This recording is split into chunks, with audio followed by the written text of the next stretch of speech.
We'll fire anyone who can't meet their quotas. The younger section chief, eager to reprimand me as I desperately bowed my head, unable to meet this month's quota. I understand. I'll resign. Pushed to the edge, both mentally and physically, I decided to leave the company.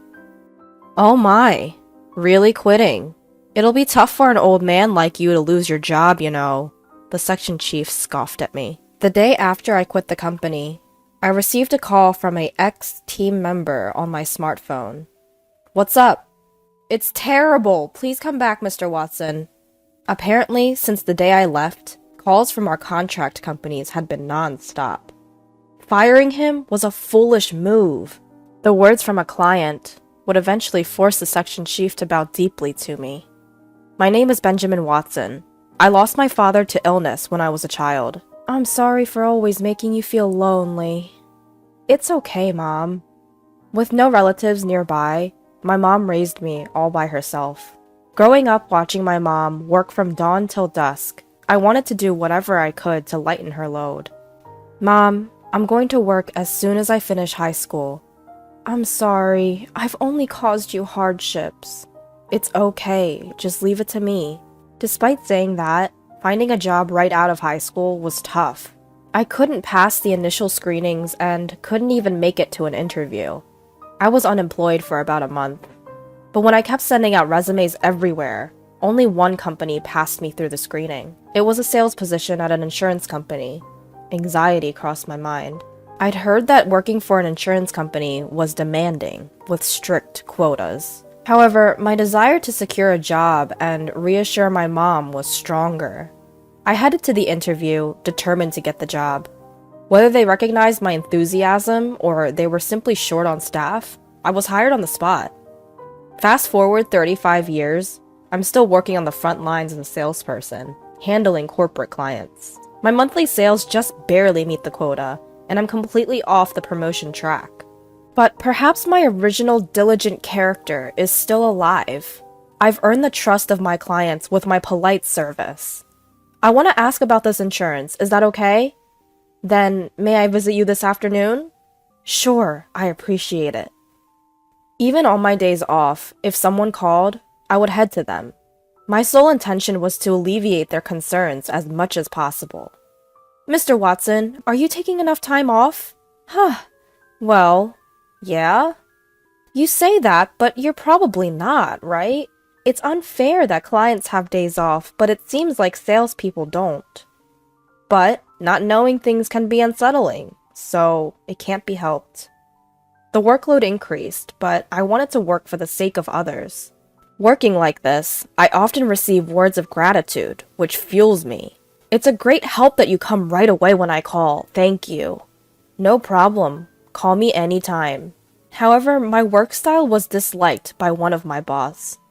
Selling such cheap insurance, you must be quite proud of yourself. Proud? I didn't mean to, but every insurance policy is important when you consider the client's needs. I responded confidently to Section Chief Howard, who didn't bother to hide his disdain. Section Chief Howard is a boss who was recently transferred from headquarters to our sales department.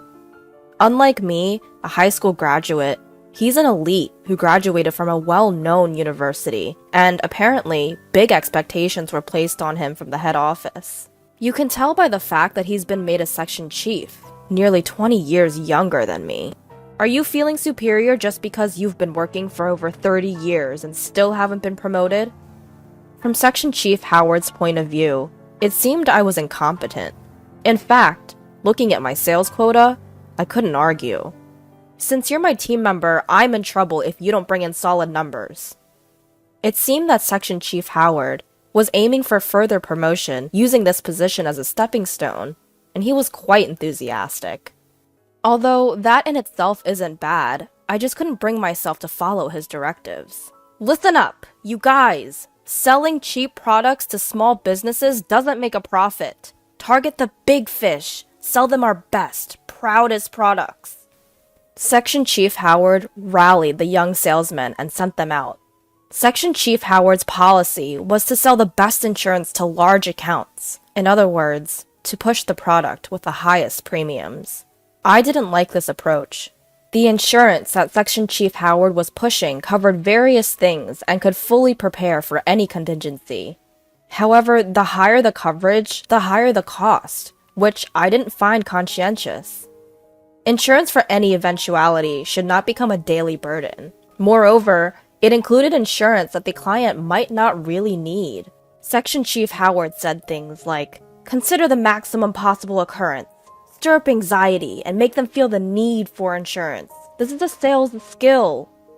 But to me, that's a ridiculous idea.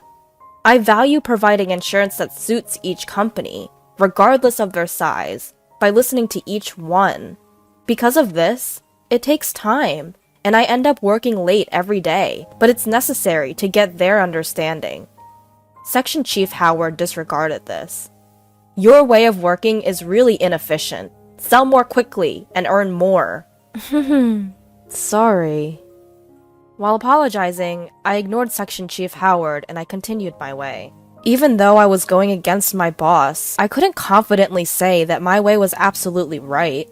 "Are you listening to me?" "Huh? What did you say?" I had been neglecting my time with my family. Coming home late every night, I had almost no time with them. Exhausted from work, I was always inattentive to what my wife said. "I just want to spend more time with you." "I'm sorry, I'm just tired from work." "On your days off, you should really rest. I'm worried about your health." My wife was unhappy about the limited time we spent as a family. Even though I was supposed to be working for my family, they were voicing their dissatisfaction. Is this really okay? I was constantly questioning myself. And then my way of doing things hit a wall. Oh my, you couldn't meet your quota. I'm very sorry. I couldn't meet this month's quota. Section Chief Howard took this opportunity to scold me as I desperately apologized. "Mr. Watson, do you think you can make up for it next month?" "Well, that's... If the quota isn't met, the shortfall for this month must be added to next month's. As I'm barely meeting the quota as it is, the possibility of making it seemed incredibly low. If you can't, maybe you should consider becoming part-time?" Part-time? Can there really be a part-time salesman? While I was confused, Section Chief Howard smirked. "If you don't want that, then you're fired." I was declared fired. Fired. However, when I said it out loud for some reason, the word went down easily. I can't say I have no regrets about my current job, but haven't I been working hard, even cutting into my family time? I thought it might be good to accept being fired and treasure the family time I hadn't had until now. I pictured my wife's face. "Understood, I'll resign." "Oh my, really quitting? It's going to be tough for an old man like you to lose your job." Section Chief Howard continued to say things, but I bowed my head and returned to my seat. Having worked here for a long time since graduating high school, I would probably have to hand over my tasks. I started the process of resigning. That day, unusually, I came home on time. When I opened the front door, my wife, with a surprised look on her face, greeted me. At first she looked puzzled, but then she broke into a smile. "You're home early today. Dinner isn't ready yet. Could you wait a bit?" "Ah, thank you." This might have been the first time I really watched my wife cooking since we got married. I realized how much of my time had been consumed by work. "Well, I've decided to quit my job."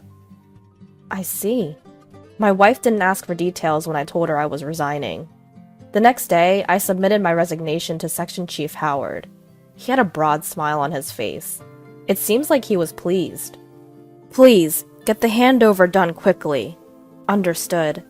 I cleaned up my desk and explained my responsibilities to the person taking over. Until I quit, I visited clients together with my replacement. "What? Mr. Watson, you're quitting?" "Yes, well, there were many clients who tried to persuade me to stay, but I politely said my goodbyes. And then a month later, I left the company. Leaving the company I'd worked at for so long was sad, but my heart felt light. My wife seemed to be in a good mood, even though I was now unemployed. "You're not worried. even though I'm unemployed? Not at all. I was more worried that you were working too hard and might collapse one day. My wife had always been worried about me. I had been working so much that I made her worry. Why not? You've worked hard up to now. It's okay to take a break. Right. Thanks for always worrying about me. How about we go on a trip? We have plenty of time now. That sounds great. Let's go to a hot spring to heal from years of exhaustion. My wife was very happy when I invited her on a trip. So, the next day, we quickly set off on a hot spring trip.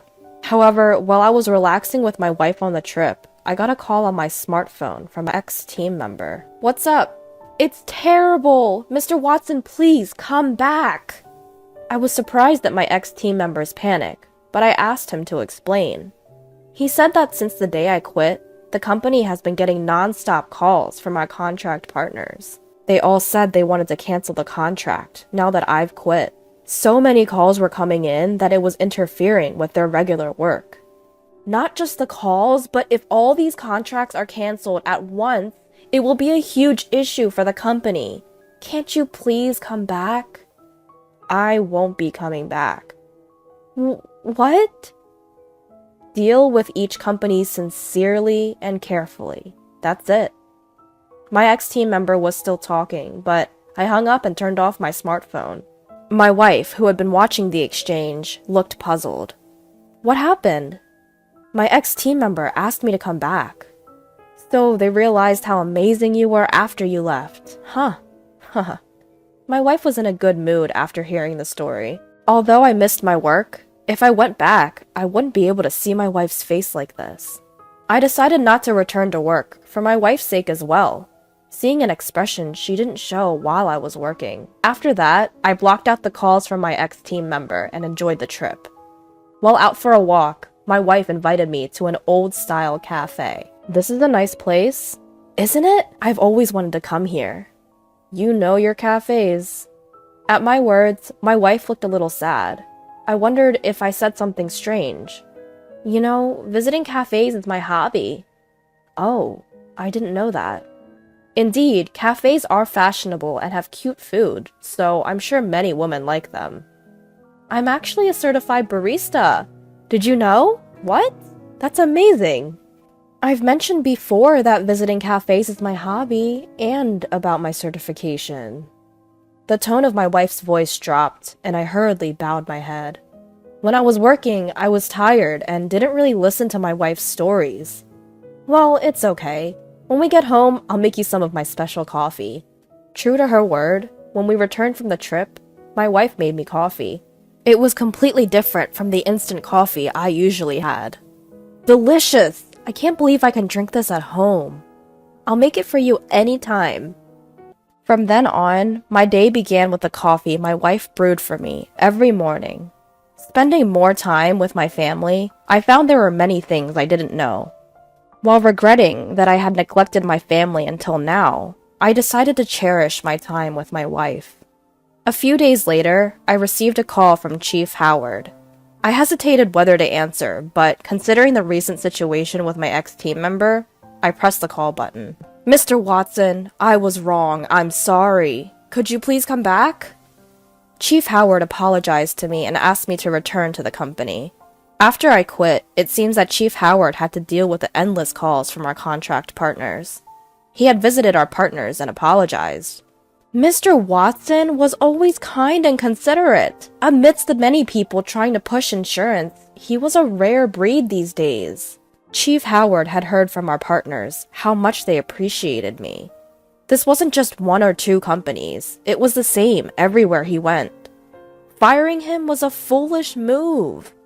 Strongly criticized, Chief Howard seemed to have deeply realized that his sales approach was wrong. Hearing the words of the customers conveyed by Chief Howard, I felt warmth in my chest. I was wrong. What the customers really needed was considerate service. You are good at observing customers. I want to learn the job from scratch, under you. Chief Howard was desperate. His tone had none of the condescending attitude from before. I'm really grateful that you'd say that, but I'm not coming back. What? If you think you were wrong, then reflect on it and treat your customers right. There's no need for me to return. But I found a new job. My words left Chief Howard breathless, which was evident even over the phone. After a brief silence, he said, "I see. There's nothing we can do then." Chief Howard sounded disappointed. Then he apologized to me and hung up. While I do worry about the company I used to work for, I'm excited about starting something new. No matter how old you get, starting something new is nerve-wracking, but I'll be okay if I'm with my wife. Welcome! Together with my wife, we opened a small cafe. When I was jobless, my wife shared a little dream with me. I want to work in a cafe I love while enjoying a relaxed life in my old age. So taking my resignation as an opportunity, we decided to chase my wife's dream together. The customers were mostly my wife's friends at first, but word spread, and now our business is quite thriving. With my experience in sales, I was good at serving customers. My wife enjoyed chatting with her friends while working and always seemed happy. "Welcome! Mr. Watson?" As I greeted a customer as usual, to my surprise, it was Chief Howard. Chief Howard widened his eyes when he saw me. I couldn't help but give a wry smile and led him to an open seat. "Is this your new job?" "Yes, I started it with my wife." It seemed Chief Howard was in the middle of business. Probably he had some downtime and decided to stop by the cafe. He didn't used to visit sites much before, but it seems he's been back on the field since that incident. "You look very happy now, Mr. Watson." "Do I?" "Yes. After all, you always looked tired when you were at the company." Come to think of it, he might be right. I had felt guilty about not being able to spend time with my wife. Now, I'm enjoying my work while spending time with my wife. "You seem to be having fun, too." He seems more lively than before. "I'm training to be like you, Mr. Watson. You're my goal." Chief Howard said this, and then checked his watch and stood up. "I'll bring everyone from work next time. Thank you for the meal." Chief Howard, who said this and left the cafe, seemed light on his feet. From here on, Chief Howard is likely to grow even more. "Honey, I made coffee." "Okay, thank you." After closing the cafe, we sit side by side at the counter, sipping the coffee my wife brewed. Today was another busy day, but it was fun. Sitting at the counter with my wife, we talk about the day's work. This moment feels calm and precious. All of this is thanks to my wife. Thank you for everything. Why so formal all of a sudden? I decide to cherish these moments of laughter with my wife from now on.